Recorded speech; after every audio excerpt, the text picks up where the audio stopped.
저는 나이가 한 살 한 살 더해지는 게 참 좋습니다. 젊었을 때보다 지금 더 인생을 느낄 줄 아는 것 같습니다. 그래서 나이 드는 게 좋습니다. 나이만큼 제 경험의 키, 생각의 키가 그만큼 자라서 그 위치에서 보는 그 인생이 아마도 해마다 새롭게, 그 각도에 따라서 새롭게 보이는 것 같습니다. 교회와 하나님에 대해서도 우리는 동일한 것을 경험할 수 있는 것 같습니다. 성경을 배우면 배울수록, 알면 알수록 그만큼 성경이 새롭게 보이고 새롭게 이해되는 게 있는 것 같습니다. 저는 고린도전서 13장이 그런 것 같습니다. 우리에게 너무 익숙하죠. 하지만 성경을 알고 세월이 갈수록 이 말씀이 우리에게 새로워지는 그 은혜가 우리 모두에게 넘치길 바랍니다. 왜 사랑이라는 주제가 이 13장에 위치하고 있을까? 이것을 좀 생각해 보았습니다. 도대체 사랑이 뭐길래 고린도전서에서 13장이라는 이 위치에 사랑이라는 주제를 말하는 것일까? 제가 그것을 생각할 때 병원이 생각났습니다. 몸에 이상이 느껴서 우리가 병원에 가면 먼저 문진부터 시작해서 혈액 검사, 심전도 검사, 그리고 엑스레이, 나중에는 MRI, 그리고 CT 촬영 이런 곳까지 이어집니다. 심각하게 드러나는 그런 질병이 아닌 이상 이 모든 진단을 하고 나서 검사를 하고 나서 마지막에 아마도 CT 촬영을 하는 것 같습니다. 검사와 비용의 시간과 또 돈의 지불, 또 시간 지불을 해야 되는 것들이 있잖아요. 그래서 그것을 마지막에 하는 것이죠. 고린도전서 13장에 사랑이 위치하는 것은 가장 확실하고 매우 중요하고 자세한 검사가 이 검사이기 때문에 그렇습니다. 검사하는데 준비가 필요한 CT 촬영과 필요한 것, 매우 비슷한 것이 바로 이 사랑이라는 주제라는 것이죠. 이미 고린도 교회가 가진 여러 가지 문제에 대한 진단과 그리고 검사가 그리고 여러 가지 처방들이 앞에 이미 많이 주어지고 있습니다. 분쟁 문제, 음행에 관한 문제, 그리고 세상 법정에 호소하는 문제, 결혼과 독신의 문제, 그리고 13장에 앞에 보니까요, 무분별한 은사를 사용하는 문제, 이 모든 것을 각자마다 진단하고 거기에 대한 처방을 주고 있습니다. 이미 간략한 모든 문제에 대한 진단이 있었던 것이죠. 그런데 사랑이라는 주제를 통해서 이제 이 모든 문제들을 총괄해서 종합적으로 이 문제를 다시 한번 진단하고 있는 부분이 바로 이 사랑이라는 주제라고 생각됩니다. 사랑으로 지적적으로 은사와 관련된 문제만이 아니라 신앙의 수많은 문제들을 치료하려고 하는 것입니다. 도대체 사랑이 뭐길래 그런 것일까요? 한번 좀 말씀을 보았으면 좋겠습니다. 13장은 방금 말한 것처럼 영적 은사로 어지럽혀진 고린도 교회의 상황이라는 이 맥락에서 이 13장의 내용은 크게 여러 가지로 우리가 몇 가지로 구분을 할 수 있는데요. 첫 번째로는 사람들은 영적인 표현을 더 소중하게 여긴 나머지 사랑을 간과하는 문제를 지적하고 있습니다. 1절을 보십시오. 방언과 천사의 말에 열광하는데 사람들에게 따뜻한 말을 할 줄 모르는 것입니다. 이상한 일이죠. 방언하고 그리고 여러 가지 예언들 막 뜨거운 말들을 하는데 사람에게는 따뜻한 말을 할 줄 모르는 사랑이 없는 문제가 있었다는 것입니다. 포장지는 화려한데 열어보니 선물이 없습니다. 그때 비싼 포장지는 쓰레기가 될 것입니다. 선물이 없음을 알게 된 아이들은 엉엉 울게 되겠죠. 그렇죠? 사도 바울은 사랑 없는 영적 표현은 소음에 지나지 않는다. 울리는 꽹과리다 라고 이렇게 표현하고 있습니다. 아까 말한 것처럼 정말 이것을 더 과격하게 말한다면 그건 쓰레기에 지나지 않는다. 이런 식으로 말하는 것입니다. 당연히 선물 없는 포장지는 쓰레기가 되니까요. 그렇죠? 2절에서는 이 영적인 표현을 더 소중하게 여긴 나머지 사랑을 간과하는 또 다른 예가 또 나옵니다. 내가 예언하는 능력이 있어 라고 이렇게 말하고 있죠. 쉽게 말해서 설교를 잘해서 모든 비밀과 지식과 산을 옮길 만한 막 믿음을 외치는 거예요. 근데 사랑이 없을 수 있다는 거예요. 바울은 사랑이 없는 성경 박사, 설교자는 nothing이라고 말합니다. 무익하다. 아무것도 아니야. 라고 이렇게 말합니다. 정말 과격한 말이죠. 사랑이 그렇게 중요하다는 것이죠. 1절과 2절은 말로 하는 영적인 표현이잖아요. 우리는 여기에 현혹되어서 사랑 없는 것을 간파하지 못할 때가 많다는 거예요. 근데 3절에서는 행동으로 하는 영적 표현이 나옵니다. 이런 표현에 현혹되어 사람들은 사랑을 간과합니다. 심지어 모든 소유로 구제하고요. 온몸을 제물로 바쳐 내주는 그 영적인 표현이죠. 근데 사랑이 없을 수 있습니다. 이것은 본인에게는 전혀 유익하지 않다라고 말하고 있습니다. 여기에서 잠시 멈춰서 우리 모두가 왜 말과 행동으로 하는 영적인 표현, 활동으로 사랑을 간과하는지 다시 한번 이해할 필요가 있습니다. 우리는 방언과 천사의 말, 설교사역, 헌금과 구제사역, 그리고 온몸을 바친 봉사활동, 그것을 하나님과 교회, 이웃을 향한 사랑으로 바로 연결시킵니다. 그렇잖아요. 그건 하나님 사랑이고, 그리고 하나님 사랑하는 사람에게 방언을 준다고 바로 생각하잖아요. 그래서 하나님을 정확히 사랑하는 사람이라고 생각해요. 방언을 잘하면. 은사가 있으면. 저건 하나님 사랑하니까 저렇게 하는 거야 라고 생각하는 것이죠. 당연히 헌금을 다 갖다 바치는 거예요. 어마어마한 헌금의 액수를 하나님께 바치는 거예요. 그러면 당연히 교회를 사랑하는 거야 라고 당연히 생각하는 것이죠. 방언하면 하나님을 정말 사랑하는 사람이고, 성경을 탁월하게 해석하는 설교자는 진짜 하나님을 깊이 알고 있는 사람일 거야 라고 생각합니다. 하나님을 사랑하는 사람이라고 생각합니다. 그리고 아까 방금 말한 것처럼 상상할 수 없는 헌금을 하고 희생적인 봉사를 하는 사람은 당연히 교회를 사랑한다라고 그냥 생각합니다. 정말 그럴 수 있습니다. 당연히 사랑하기 때문에 그렇게 봉사하는 것은 하나님이 너무 기뻐하는 일이라고 생각합니다. 그런 일이 가능합니다. 그걸 우리는 추구해야 됩니다. 그런데 사도 바울은 지금 사랑 없이 이 모든 일을 할 수 있다고 말합니다. 사랑 없이 이 모든 걸 할 수 있다고 말합니다.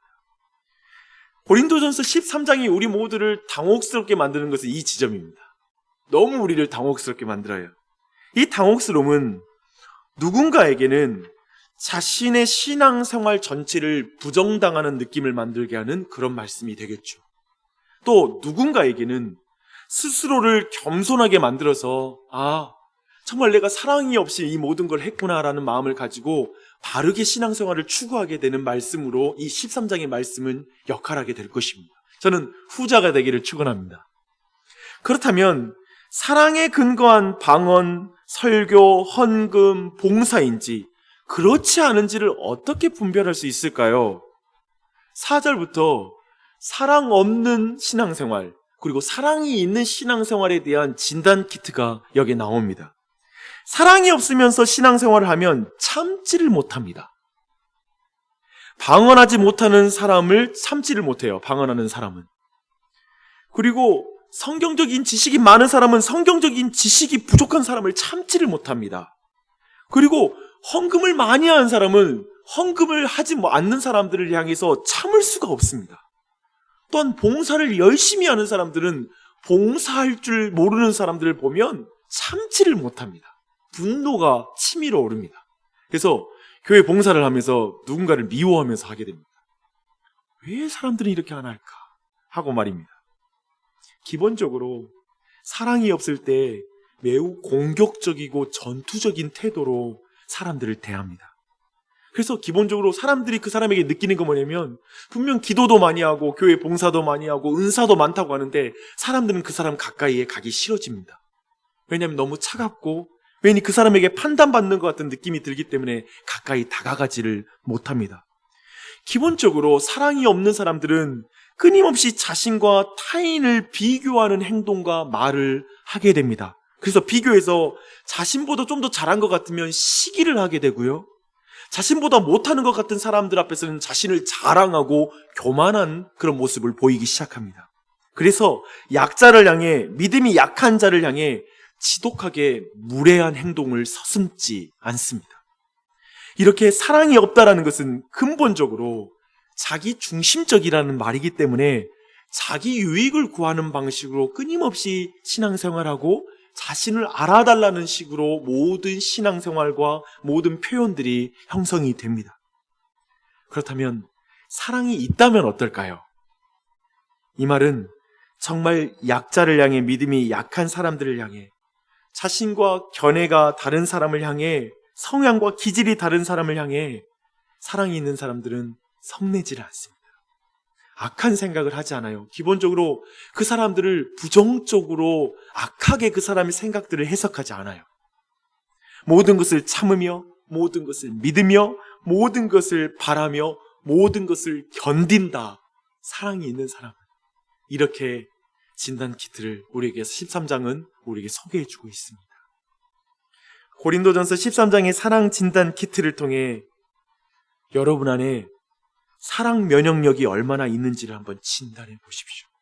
오늘 한번 집에 돌아가서 다시 한번 이 말씀을 쭉 읽어가시면서 이 진단 키트로 자신의 신앙생활을 쭉 돌아보십시오. 사랑이라는 면역력은 쉽게 사라지더라고요. 때로는 하나님의 사랑으로 충만하다가도 어느 순간 이 사랑이라는 이 면역력이 사라지게 됩니다. 그래서 우리의 마음은 다시 미움으로 재감염될 때가 있습니다. 그래서 매일 자신의 면역력을 검사해야 돼요. 그리고 매일 우리는 그 면역력을 강화시키기 위해서 하나님의 은혜를 먹어야 돼요. 말씀을 먹어야 되고 기도를 해야 되는 줄 믿습니다. 이 말씀 보는데, 오늘 말씀 준비하는데 제 자신만 보이더라고요. 정말 내가 피해갈 수 있는 말씀이 없는 거예요. 제가 가장 먼저 이 진단을 통과하지 못하는 사람이 아닌가, 내가 정말 면역력이 정말 얼마나 있는 사람인가, 약한 사람이 아닌가, 이런 생각을 했습니다. 그래서 그런지 모르겠는데요, 사도 바울도 이런 마음을 가졌을까요? 놀랍게도 사도 바울이 13장 말할 때 모든 게 1인칭 단수 주어를 써요. 내가 천사의 말을 할지라도.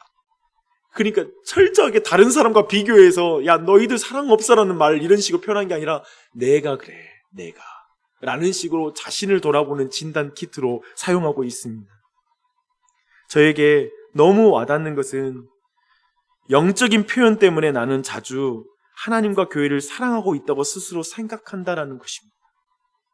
제 활동, 목사의 활동은 다 그런 활동이잖아요. 그러니까 내가 하나님 사랑하고 교회를 사랑하고 있다라고 쉽게 속는 것 같습니다. 주 안에 사랑하는 여러분, 여러분은 어떻습니까? 사실 사람들은 저 영적인 표현들만 해도요 정말 인정해 줍니다. 그렇잖아요. 방언하고, 그리고 정말 설교를 잘하고, 정말 성경적인 지식도 많고, 희생적으로 봉사하고, 헌금도 정말 희생적으로 행하고 하면 사람들이 다 거기에 인정합니다. 그리고 그것을 보고 사랑이 많다라고 평가할 것입니다. 외모와 겉모습으로 모든 걸 평가하는 세상적인 진단 키트를 사람들이 다 가지고 교회 활동을 다 보고 평가하죠. 근데 사랑 없는 것은 쉽게, 세상적인 겉모습 진단 키트 가지고는 사랑 없는 것까지는 분별하기 힘듭니다. 그렇지 않나요? 그렇죠. 그 사람만 알아요. 그리고 사람 눈은 다 속여도 하나님의 진단 키트, 하나님의 눈은 통과할 수 없습니다. 하나님이 우리가 사랑 없이 어떤 걸 행하는 건 하나님은 다 아십니다. 저는 목사로서 고린도전서 13장의 사랑 진단 키트를 가지면 사랑이라는 더 위대한 기준에 따라 스스로 포장지에 속지 않고 선물을 줄 수 있는 사역자가 될 수 있지 않을까 싶습니다. 그래서 저는 이 진단 키트를 갖고 싶습니다. 비록 내가 사랑이 없는 것이 자꾸 발견될지라도 끊임없이 고린도전서 13장으로 내 신앙을 계속 평가하고 판단하고 분별하는 것을 멈추지 않기를 원합니다. 그때에만이 내가 포장지 사역자가 되는 게 아니라 선물을 진짜 전달해주는 사역자가 될 수 있기 때문에 그렇습니다. 왕성한 활동으로 사람들의 눈을 속일 수 있을지언정 하나님의 눈은 속일 수 없습니다. 저처럼 사랑의 면역력이 약해서 세상의 유혹에 넘어지는 분 이 자리에 계십니까? 그렇다면 우리에게 하나님의 사랑과 하나님의 은혜가 더 필요합니다. 그걸 구하는 여러분이 되시길 바랍니다. 12장 31절의 기도를 우리가 해야 돼요. 너희는 더욱 큰 은사를 사모하라. 내가 또한 가장 좋은 길을 너희에게 보이리라 하고 13장을 말하는 거예요. 이게 가장 큰 은사예요. 사랑의 은사. 사랑의 은사를 구하세요. 주 안에 사랑하는 여러분, 사랑의 은사를 구하십시오. 오늘 말씀에서 사랑이 없는, 사랑이 너무 약한 자신을 보고 저는 여러분이 그래, 노력하면 사랑이 많은 사람이 될 수 있어라는 희망을 가지기를 원치 않습니다. 그렇게 하자는 말이 아닙니다. 그것은 그 길로 가면, 또 내가 노력하면 사랑이 많은 사람이 될 수 있을까라는 길로 간다면 여러분 더 큰 실패감을 맛보게 될 것입니다. 도리어 사랑의 길을 걸으면서 사랑이 부족한 자신을 볼 때마다 예수 그리스도의 사랑을 부어달라고 기도하십시오. 하나님, 나 사랑이 없어요. 사랑을 부어주세요. 사랑을 주세요. 나 다른 어떤 선물보다, 어떤 은사보다 사랑의 은사를 받고 싶어요. 라고 기도하십시오. 하나님은 사랑이세요. 하나님이 사랑이세요. 그래서 우리가 사랑이 없으면 납땡인 거예요. 이해되시죠? 하나님은 사랑이시거든요. 다시 예수님 뒤에서 사랑의 길을 걷기를 다시 시작하십시오. 교회의 사랑, 이웃 사랑하는 길을 다시 시작하십시오. 그게 리빌딩입니다. 예수님은 자신의 이익을 구하지 않고 많은 사람의 이익을 구하기 위해 희생하셨습니다. 그분을 볼 때에만이 내 자신의 이익을 구하지 않는 사랑을 실천할 수 있기 때문에 그렇습니다. 그분을 보면서 자신의 이익을 구하지 않는 법을 배우고 능력을 얻으십시오. 마찬가지로 우리가 분개하지 않고 우리를 인내하신 예수님을 보며 우리 이웃을 향해, 자녀를 향해 분개하지 않고 인내하는 능력을 거기에서 얻으십시오. 그리스도가 우리 죄를 계산하지 않으신 것을 우리가 발견할 때만이 우리는 다른 사람의 행동을 계산하고 정죄하는 걸 멈추고 용서할 수 있는, 용서를 베풀 수 있는, 서로 거래하면서 너가 나 한번 용서했으니까 나도 할게 라는 것이 아니라 예수님의 그 용서를 받을 때, 계산 없는 용서를 내가 알 때 나도 계산 없는 용서를 반복해서 할 수 있는 것이죠. 언제까지 용서해요? 70번씩 7번. 계속해서 용서할 수 있는 능력을 예수님을 통해서만 받을 수가 있는 것이죠. 그렇게 여러분이 사랑이 많은 사람이 됐으면 좋겠습니다. 제가 그랬으면 좋겠어요. 그래서 이 시간 기도할 때 주님, 우리 교회 목사 그리고 우리 목사님들, 사역자들이 사랑이 많은 목사들이 되게 해주세요. 그리고 우리 교회 직분자들이 사랑이 많은 직분자들이 되게 해주세요. 그리고 주님, 또 특별히 오늘 성동균 타운이 사랑이 많은 타운이 되게 해주세요. 이 기도 해주세요. 그게 바로 주님이 기뻐하시는 기도인 줄 믿습니다. 기도하시겠습니다.